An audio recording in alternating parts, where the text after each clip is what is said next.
DJ PK, it's 97.5 The Zone. It's time to talk basketball with David Locke. His weekly interview brought to you by the Murdoch Auto Team. David, good morning.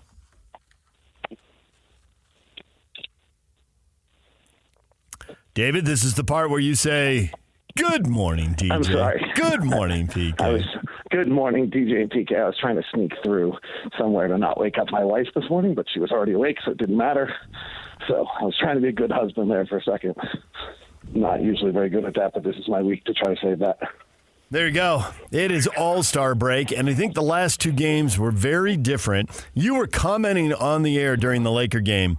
Weird vibe in here, which PK and I interpreted as that's a beaten team and a beaten fan base, and it's just a very unusual vibe. There's usually way more hope in the building. And in the fourth quarter against the Warriors, you got that. It was normal. It was loud. And, they lost at the end, but the vibe is back. Do you think over the final basically third of the season here after the All-Star break, we'll see the team play hard and compete? That, feeling sorry for yourself and bummed about the trades and all that. I guess that's a process you go through. Well, they've gone through it now, right? Now we'll see competition, I think fire.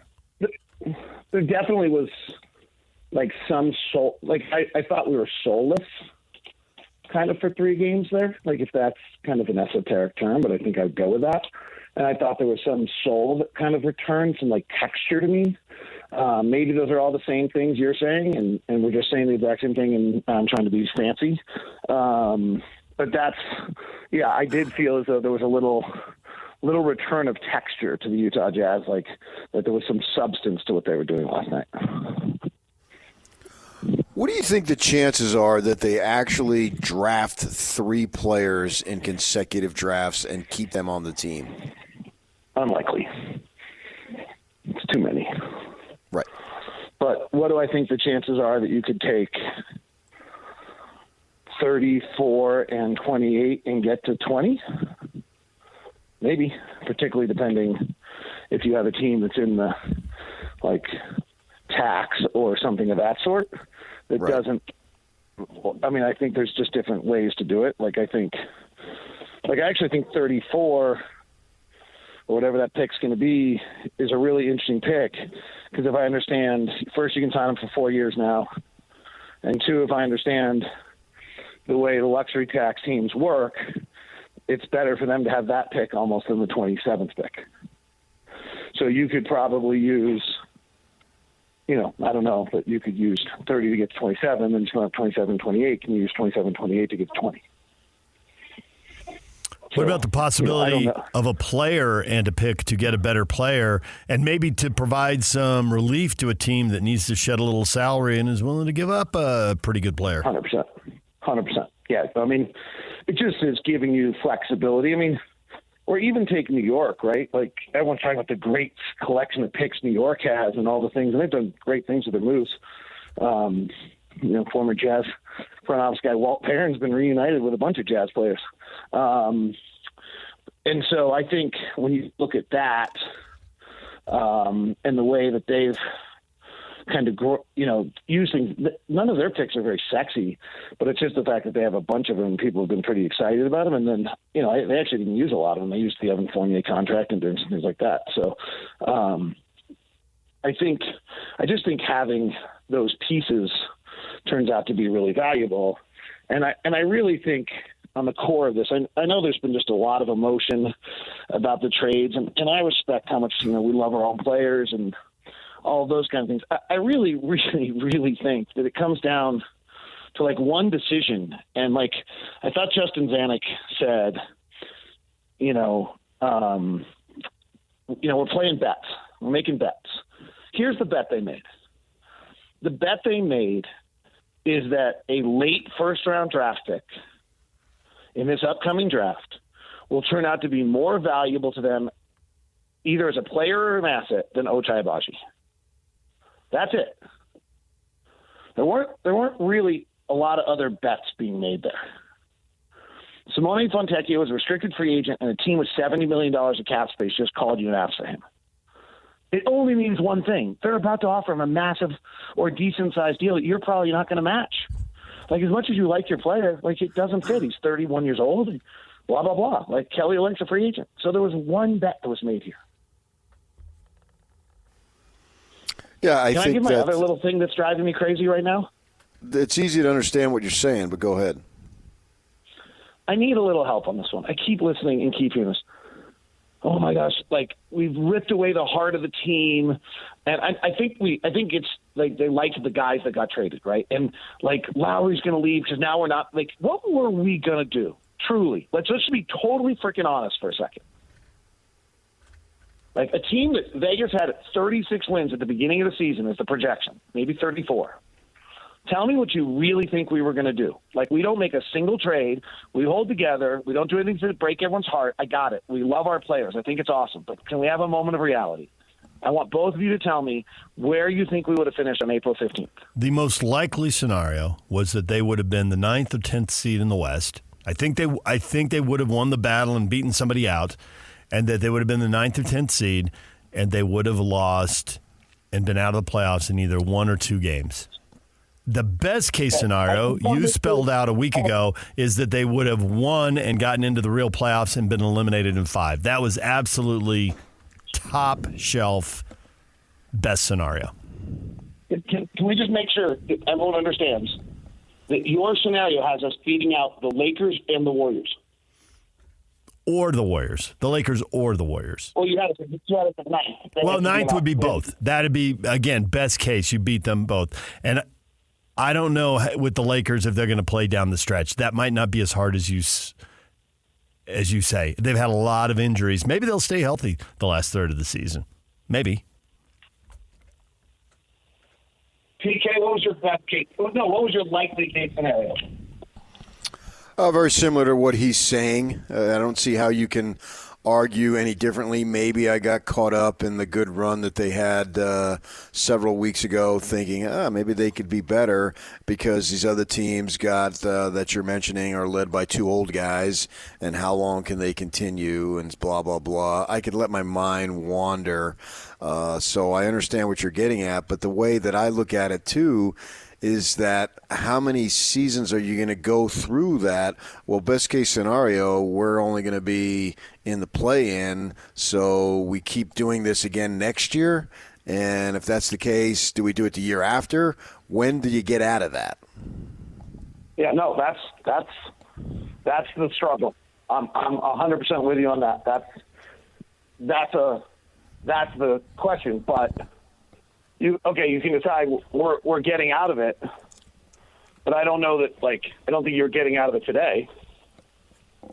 Agreed. I'm with you. I think you got to make sure you don't become Detroit or Sacramento for 20 years, or Washington hasn't done anything like 30 years. Yeah, you got to be really careful.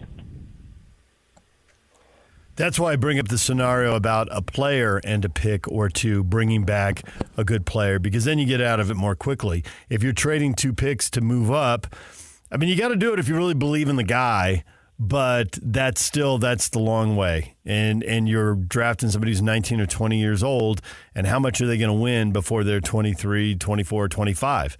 And that means you're pushing out 3, 4, 5 years. Yeah. And this is the essence of the trick. I mean, what you'd like to do is find a partner in crime for Lowry who's really good, and while simultaneously by year 3 or 4, Keontae is good enough to understand how to win, and by year 3, Taylor Hendricks is playing like Jonathan Kuminga or Jalen Johnson, and you've got, because frankly, what Oklahoma City is doing is different right now. You don't usually see guys winning this early in their career. You usually see it's kind of what Orlando's doing, which is you've got a bunch of nice young pieces who don't really know how to win, and they show you flashes and then they fall apart a little bit.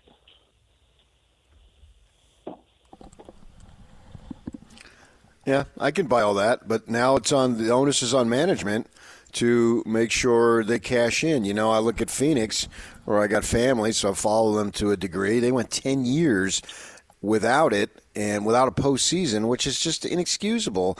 And a large portion of was just a bunch of horrendous deals not deals, but draft choices on and on. The Marquise Chris, Dragan Bender, Alex Lamb. These are all top 10 picks. Josh Jackson, I think his name was, out of Kansas, was like the fourth pick. And they sucked. So now management has got to go to work and get some good players. There's a key moment in Phoenix that's worth us thinking about. Phoenix does exactly kind of what the Jazz have done here the last years for a year with Jeff Hornacek, in which they vastly exceed expectations. Everyone gets super excited, and then they decide to put they go for it. I think they trade for like Goran Dragic or something where they trade Goran. I don't remember all the details. And then next thing you know, they try to rush the system. And next thing you know, Earl Watson's their head coach. And next thing you know, they're drafting Josh Jackson with the fourth pick. Like, if you go stem that back, that's the first year in which Jeff Hornacek is the head coach. And they do the exact opposite. They go rush the system, and it puts them into a disaster. Then they hit on Devin Booker, and we've got to hit on our version of Devin Booker at some point. Yeah, they had 48 wins, did not make the playoffs with 48 wins, and then they thought, oh my gosh, we're this close, and they made a bunch of horrific deals. And now everybody from there is long gone, including the owner. Yeah, I mean, that is literally the model the Jazz are trying to avoid right now.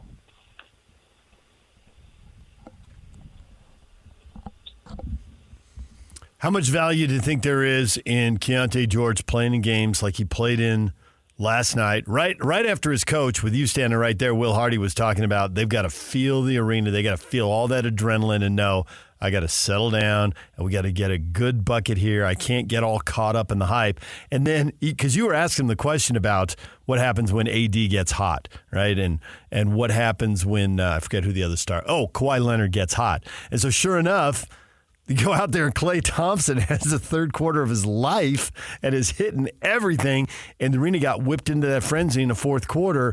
How much can they really grow in the last third of the season, even though it looks like they're playing for nothing?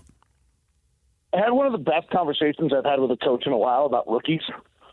And we were talking about things, and the coach said to me, I just don't know that he wants to be quoted, so I'm not trying to not give him credit, but you got what I'm saying. He said to me, don't worry about when a rookie does something the first time. See what he does the next time. So, Keontae answers the bell last night. He's great. But with 1:30 left in the game, he ends up trying to take it over, right? Like, that was the travel's a huge play that kind of cost him the game. On the night where Keontae is a total genius, he goes one-on-one, breaks the play with a left-hand dribble down the lane, and ends up getting himself turning it over on a travel that, to some extent, eliminated, really was very vital in the loss. Okay, don't worry about that he did that. What does he do the next time? I think that's what we're talking about with Keontae and all these young players, is what do they do the next time? So let me give another example on Keontae. I was really dismayed when Aaron Holiday punked him. I don't know if you remember, but Aaron Holiday sees Keontae not playing very hard, comes in the game, gets into his shorts on the very first play of the game, or they did, steals the ball from him, comes back, runs up his chest the other way, totally punks him. I mean, totally punks him. Keontae didn't do anything. So I was talking to someone about it, and I was like, if you do that in this league, you're going to get punked forever. Like, you can't do that. They're like, don't worry about it. See what he does the next time. He didn't realize what was happening to him at the time.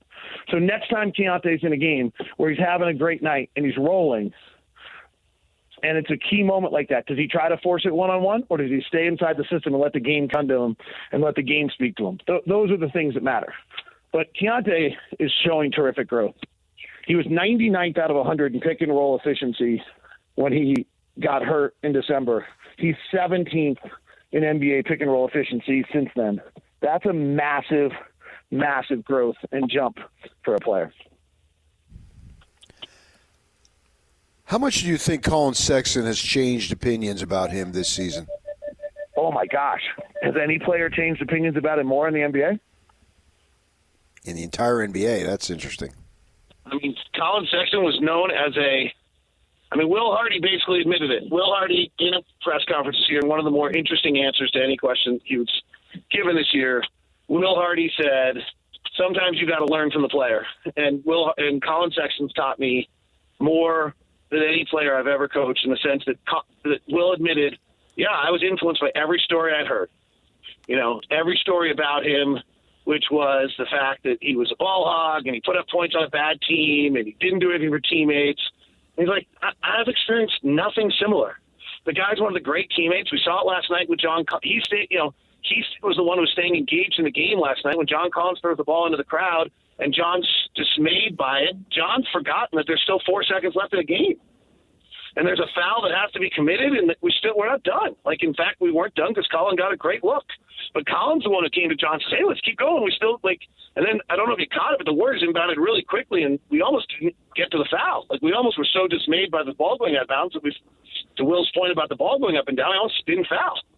And luckily, I think it was Keontae, it might have been Colin, who actually made the foul on Steph Curry. And so Will said it about Colin, that he's just the absolute, let's acquire a guy and let him show us who he is, not let everyone's opinion show us who he is, because he's shown to be exact opposite. And then on the floor, he has slowed down and is being able to distribute the basketball, and he was the worst assist-to-usage rate player in the NBA for 2 years, basically, which means that the rate of assists, the amount of times he shot, was the lowest of any player in the league. That's a ball hog. And he and the veterans in Cleveland in his first year revolted around him because he never passed. That is not who we are seeing at all in any way, shape, or form. It's awesome. I'm so happy for Colin, because if I'm honest about it, early this year I made a comment to someone that I've never been around a player with better intentions with less chance of getting it done. And he proved me 100% wrong. That is a great line. Repeat that one more time. Let people absorb that. I've never been around a player with better intentions of less chance of getting it done. And he proved me 100% wrong. And a little bit to what Will Hardy's saying. I'm sure my thought on that was biased by everything I'd heard and what I'd seen about him. But the truth of the matter is he's an endless worker. He has boundless energy. He plays hard every night. He's gutsy. He gives your team a little texture, an edge, and he's really good. He's got one of the 5 best first steps in the NBA. He's really good. I've always believed that about him. Even when we traded for him from Donovan, I got I don't know if you guys wouldn't remember this. I obviously would, because it's my own, you remember when people criticize you. But I kind of came out and said, hey, this is one of the better offensive players in the league. He doesn't have any, I said, he doesn't have any idea to win. He doesn't have any idea to help his team win games.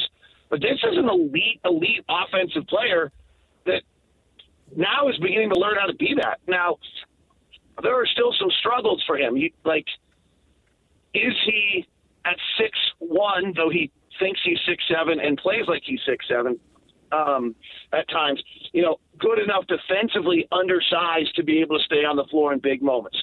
His effort is certainly there, and I wouldn't doubt him. Let's give him a chance, because he's proven everything else to be the case. Have you guys heard the Duran Sharp film study story? I think Will told this publicly. I'm pretty certain I can tell this story. Have you guys heard this? Let's hear it. No. So Duran Sharp is a 6'11", 260-pound center for the Brooklyn Nets, and they were in a film session, and Sexton's pinned down kind of at the rim on a switch guarding Sharp, and they're saying to Colin, you got to talk defensively, you got to call for help at that point. He's like, why? I got him, I'm good. And they're like, he's 6'10". Yeah, I'm good, I got him. No way he was going to score on me. Now he might be right because he was Duran Sharp, but the concept is still the same. And this is what you have to just love about Colin, is that Colin's guarding Anthony Davis at the post. He fully thinks he has him. It's going to be no problem. I got him. That. And you know what? You have to have illogical confidence at times to help your team. And he certainly does. You would know the answer to this more because you're traveling with the team. Through the COVID era, we had really no interaction with players, and the rules are different. There's a little more now, but there's still not a lot. But the 2 times that I've accidentally had interaction with him, he comes off as a hyper positive person, to the point you wonder if it's kind of is this really who he is, or he's dealing with the media, so he's making sure he's hyper positive in this moment. And watching him during games, I kind of see that, and I'm starting to think that he is just a hyper positive person. That's just how he is. Do you see a lot of that I with might him? put the word "and" in between, and then I think he'd have him perfectly. Okay, all right. Yeah. I truly, like, the first part of my comment about Colin is I've never been around a player whose intentions are better. Colin would do the right thing every single time. We'll try to do the right thing every single time. Like, one of the things that he's gotten through it's just so impressive what he's done this year. When Colin used to want to do the right thing so much that my analogy I use is that he used to buffer. Like, he'd look like a computer screen with a little circle on it. And he'd be at the top of the key with the ball thinking, okay, and you could see him calculating it, right? Like, okay, if Lowry comes off the pin down, then I'm supposed to do this. But if we're doing this, then I got to do this. I got to do it right. And it was causing an paralysis by analysis because his desire was so clearly intended to do the right thing. But his game at the time was just pure, unadulterated speed and ambition. He's now changed that. Like, you don't see him sitting at the top of the key waiting for it and buffering. He's reading it quicker. He's slowed down a great deal. He's coming on the pick and roll and sitting in the pocket and letting it play out and then using his strengths. I mean, the work that his coaches have done with him is awesome. To the credit also of Colin, he's just got such great intention. But, I mean, I think if you go look at his game log, that assist number is 5-6, 5-6, 5-6, 5-6, 5-6 with some regularity now. And the other thing that we probably don't talk about enough, he's one of the most efficient guards in the NBA, and I will go to my grave preaching that below average efficiency players are so much more detrimental to your team than anyone in this league talks about. They are absolutely the death of success.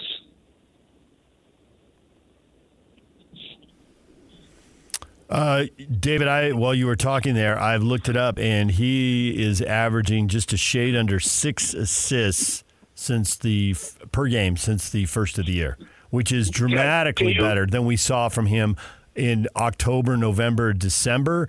I don't know. I'm doing the math here real fast, but it basically looks like he's almost doubled his assists since the first of the year. Can you go to his first 2 years in the NBA and look at what his assists per minutes played were? I can. Yeah, do that for me, please.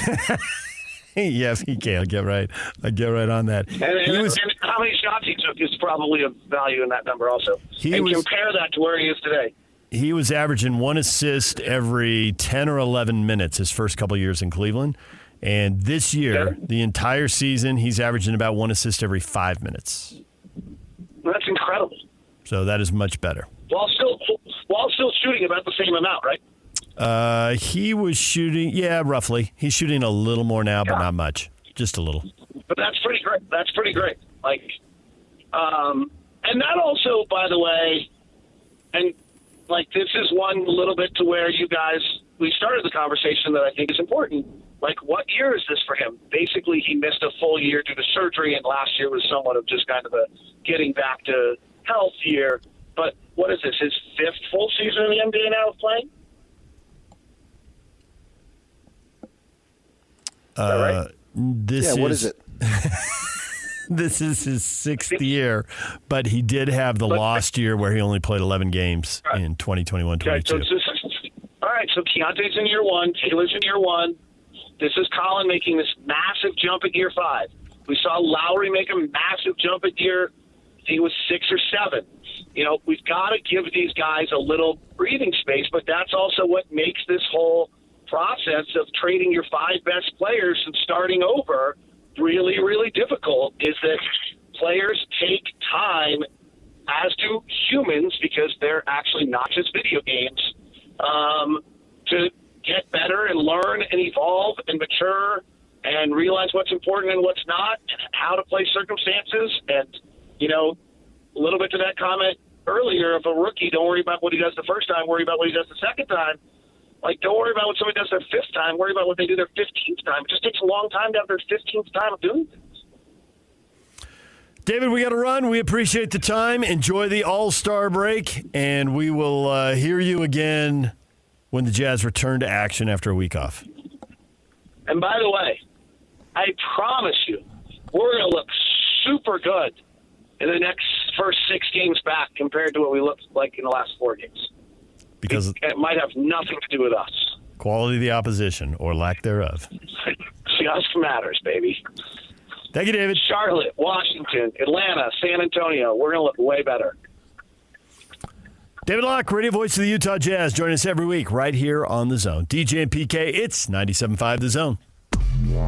This is Jake Scott and Ben Anderson. Joining us now, guard for the Utah Jazz, the one and only Keontae George. Tell us about getting back in the starting lineup and how you're approaching it. I'm still approaching the game the same way I did. When I was starting, come off the bench, I was preparing like a starter.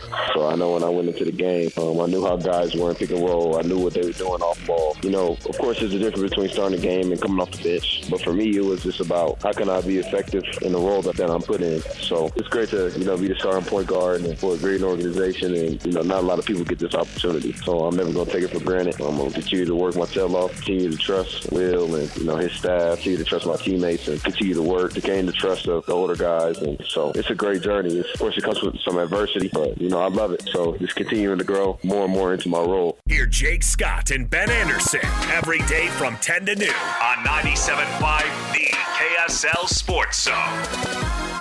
Nominate the youth sports volunteer that you know for the Hercules Hero of the Week. Submit your nomination at kslsports.com/contest and listen every Thursday afternoon to JJ and Alex for the winner. Help us celebrate the efforts of those volunteers making an impact with the Hercules Hero of the Week, sponsored by Hercules Credit Union.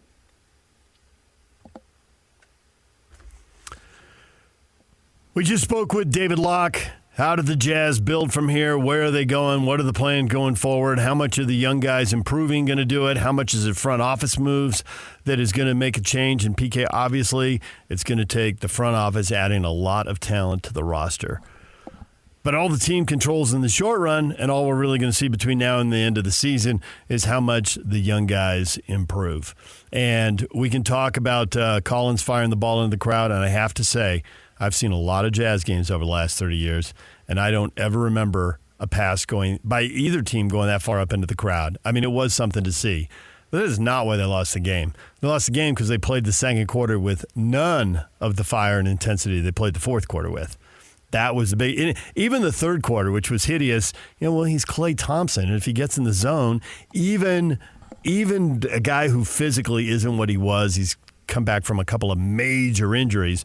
But nonetheless, if he gets in the zone in a quarter, or in the zone, that will happen. The second quarter to me was the real problem. And so one thing they always talk about in any professional sport, how consistent are you? It's awesome that you do something that's great or something that's awful, but nobody's 10 out of 10 and nobody's 0 out of 10, or you wouldn't be in pro sports. How often do you do the right thing? And I think that's the thing we're going to have to watch for over the final third of the season with these young guys is, do they do the right thing, and how often can they repeat it? Because if you're not consistent, you're not going anywhere in pro sports. Does anybody care about the second quarter? Does anybody care about Collins throwing the ball in the stands? Those are all short-term concerns, and they have nothing to do with what the team is going to do when it wins. Nothing. I don't know that I'd go with nothing. Well, Klay Thompson and Steph Curry ain't going to be in the league. That's true. I think the fans are interested in, when is this team going to be competitive? Just tell us when. Give us some timeline. Do we have to go through this season? Obviously, yes. Because that's my concern. You can talk about, okay, well, they were going to finish 9th, 10th, 11th, 12th, with or without those guys that they got rid of, right? And Abaji, you can get a pick, and Olenek is going to be a free agent, and Fontecchio is a restricted free agent with a team that has $70 million, so they made that trade. All right, fine. Like you did it because your ceiling was very, very low, right? It's the ceiling is the scoreboard. It's not the roof. And all right, we can deal with that now. But what's going to be different a week ago this time next year? Right? Are they going to be in the same spot? And so the first half of the season, in terms of getting for the postseason, is going to be for naught? Or would they not have made those trades if they were 10 games above 500? Because the circumstances are exactly the same, right? No matter what the record was, Olynyk was always going to be a free agent, and Fontecchio was always going to be a restricted free agent. And somebody, whether the Pistons traded for him or not, Pistons were always going to have that cap room, and if they liked him, they could outbid you or what you were willing to pay. That doesn't matter. The record is irrelevant. Those circumstances were going to be the same. So would we have said if they were 5 games above 500, would we have said, wow, man, what's their ceiling? It's out in the first round? Suppose they finish 6th. There's no way they're going to beat the Clippers, who are going to finish 3rd. So we're going to make this move. So how many times are we going to have to go through this before they're going to say, hey, screw it. We're going to have improvement this year, and if we get knocked out in the first round, we get knocked out in the first round. Because JC stood up there and said, well, if we keep the pick, great. If we don't keep the pick, great. It really doesn't matter. And they went ahead and they made the moves, right? So what about next year? Because the philosophy that I think gets a little dangerous here is unless you're playing to win it all, what's the difference? At some point, you have to land in the middle because that is how you're going to get to the top. You're very unlikely to make the 30-game jump and just jump over the middle. So at some point, you have to accept that you are in the middle. You need to be in the middle improving, not stuck in the middle, which is a common NBA phrase. I think the only thing in your buildup that I would disagree with, I'm 100% on board you with Kelly Olynyk. He was exactly who we thought he was. We knew the contract situation he was in. We knew he'd be a free agent. I mean, that was all 100% predictable. Fontecchio, I think, took a big step forward. I don't know that anyone knew he was going to play that well and be in a position to get that kind of contract. So maybe that changed from opening day to the day of the trade just because he changed from opening night until the day of the trade. Olynyk was 100% predictable. Agbaji was mostly predictable. Maybe he regressed a little bit, really, and so that would be a little unpredictable. I don't think anybody's really complaining about Agbaji being moved. It's the other two. But I get your point. If you always view the middle as not worthwhile and you make trades that move you back towards the bottom, how do you ever go forward? And how quickly do you end up stuck? You know, this is 2 years of Ainge missing the playoffs. Now, this is his third rebuild, and he had one rebuild where they missed the playoffs 1 year and then another rebuild where they missed the playoffs 2 years. And in the NBA right now, the only team, I guess the Pistons and Spurs, this will be their 5th straight year out. The Hornets have missed it 7 years in a row, and this will be 8. So to your point, once you're in a rebuild for a 3rd, a 4th, a 5th year, how long is it going? The Thunder and Pacers and Magic have all missed 3 years in a row, and they're going to make it. They're going to end those streaks. How long does it go? How many years do you miss? And in the Jazz rebuilds, they missed 3 years after Stockton and Malone. I think you can argue injuries made the third one happen. The roster was getting there, but they didn't quite pull it off. And then they were in every year for 4 years. Okay, but who gives a crap of what happened in the second quarter? How long? Because because we've watched rebuilds and we know how long they take. Yeah, I mean, it's such a level of expectation. This is what Jazz fans are used to. Right. So that's what they want to know. In the second quarter, if they want to trade a player, I think the path to getting better and being in the playoffs next year and being well into the playoffs is, are they going to trade a lot of picks for a player that comes available or a player and a pick? Are they going to make trades? Because I don't think they can draft their way into a quick rebuild. I know, because the 9 rookies is way too many. Who has 3 first-year players, 3 second-year players, and 3 third-year players? And what do you win if you have that? The G League. The G League. So that's what I'm talking about. When do you anticipate going all in? And what is all in? Is it finishing first or forget it, because they're going to be in the same situation most likely again next year, and that's year 3. And how do I know they're not going to be in the same situation the year after, year 4? Well, I want to have some type of timeline here of where we're going, because for some folks, and fans don't run the organization. I get it, but I'm a fan. I'm not an owner. I'm not a GM. I wasn't good enough to play. I have no skills to be able to be a front office guy.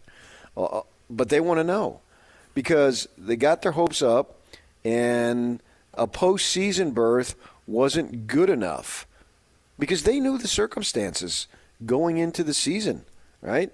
They could have made those moves way earlier. Maybe they couldn't. So I take that back. But what's the philosophy of this rebuild?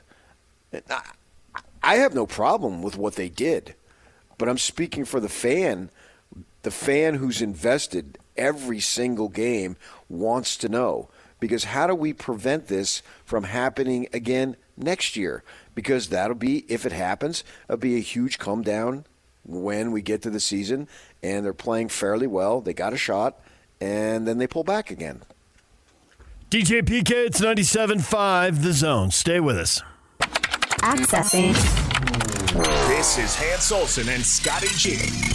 Bob Nightingale, Major League Baseball columnist for USA Today. There was some comments that you made prior that you feel like Nashville and Salt Lake City may be the leaders right now. Is that accurate? Do you feel like Salt Lake has a decent shot at this? Yeah, I'm talking to baseball officials. They want, one team East, one team West. And, I asked them who the leaders in the clubhouse are. It's always been Nashville, but Salt Lake, just with the funding and the ownership group and everything else, they like what they see a lot from Salt Lake officials. And, right now, I think they're in a great position, to get that team whenever expansion comes.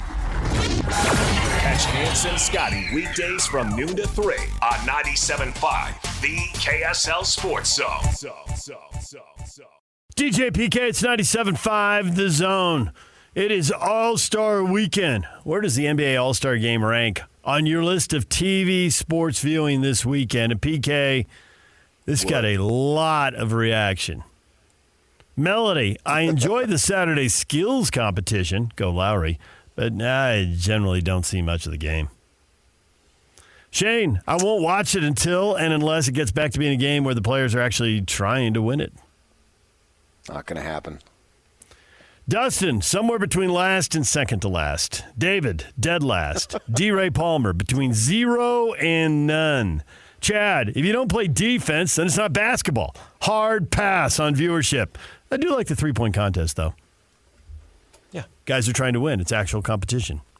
And that's Saturday night? Yes. Yeah, I got to say, since it was in Salt Lake last year, that I did watch the Friday, Saturdays. Well, I watched all three, for that matter, because it's in Salt Lake and we need to talk about it. So I did watch 3 nights of it, and there's no question that Friday and Saturday are better. I don't want to joke. All-Star Game has turned into a joke. It's interesting to me that the All-Star Game has turned into a joke. I tell the story of we moved to Phoenix. I'm a huge NBA guy, not much into the college because of growing up in the Northeast, right? The Knicks were where it's at. I mean, everybody talked about the Knicks where I grew up, right? I mean, I grew up 30 miles away from Madison Square Garden, on the Jersey side, obviously. But the Knicks were such a big deal. And I see that the All-Star Game is coming to the Veterans Memorial Coliseum, which seems preposterous now. But, it came there. And my father worked weekends, but he had off. It was a Tuesday night. And so I said, Dad, do you think there's any way we could go? Yeah, let me see what I could do. And my father, and I'll start crying if I talk about him too much, he would have given me the world. He gave me everything he had. That's a fact. He didn't have much, but whatever he had, he gave 100%. And so he said, yeah. So we go down there, park, walk up to the box office, and buy tickets to the game that night. And it was an intense game. And so I was big time into it. And now they don't do it. And what's interesting to me is they've never had better situations in terms of travel and all the stuff and trainers and dietitians and blah, blah, blah. But they still believe they play too many games. So I don't know if that's the reason why they don't go all out. But nevertheless, they don't go all out. And that's the situation that we've got. But Friday and Saturday was a lot of fun. I enjoyed it. So I imagine this year I'll do the same thing. I'll watch Friday and Saturday. I always joke about, I don't really joke about it. It's kind of a joke. People talk about, well, it's semi-serious. There's some truth to it. And then you play it up a little bit to get a love laugh. when you argue with yourself. Yeah. Well, I knew I wasn't being precise, and I knew you were going to call me on it. So I did end up arguing with myself as I dialed in a little more what I meant. People talk about, hey, you get paid and you cover sports and it's great, and it mostly is. And I joke with people, right? There are a lot of games that I get paid to see, and I would 100% watch them for free, absolutely. But there are games I get paid to watch. I get paid to watch the All-Star game. I would not watch that thing for free. If I were a fan and not in sports media and was just living my life doing whatever else I would have ended up doing, there are a lot of games I would absolutely watch, and the All-Star game wouldn't be one of them. I'm enough of a fan that I would probably watch games of the local team, even if the local team traded guys away and had no chance of going to the playoffs. I'd be the fan who would have watched that game last night. I would have watched it for free, but not the All-Star game. I would watch the three-point shootout. I don't really like the dunk contest, and that probably comes back to stuff getting – partly it's judged, and then partly it's like I see these guys throw down incredible dunks with 7-footers jumping at them trying to block them. The dunk contest, throwing stuff down when there's nobody on the court, I know you can do that. I've seen you do far more amazing things than that. The dunk contest doesn't really do it for me. That's harmless. It is harmless. It's fine. I mean, they're already there, and they got a crowd there, and people want to do it. You do it, knock yourself out. But it's not what makes me turn on the TV. Three-point shooting, and if they had a horse contest, I would absolutely watch that. That thing's been pitched a million times. I'd watch that. If they had a one-on-one tournament, I'd watch that. I think all those things would be real competition. And the three-point shooting is those guys are trying to make those shots. And to see somebody get hot and make 10, 12, 13 in a row, whatever they do, it catches my eye. Sabrina. She's drawing me in. Sabrina. The former Oregon Duck against Steph Curry in the three-point shooting contest. The I NBA blocked out my calendar. Don't call me or text me then. The NBA should give Caitlin NIL money and get Caitlin Clark there, too. Let's go. Let's get all the best shooters. Light it up. Well, I think she's got a game, though. Pay Iowa to move the game. Money makes the world go round. Pay Iowa to move the game. We're the NBA. We'll fund some scholarships. Move the game. Get Caitlin to the All-Star game.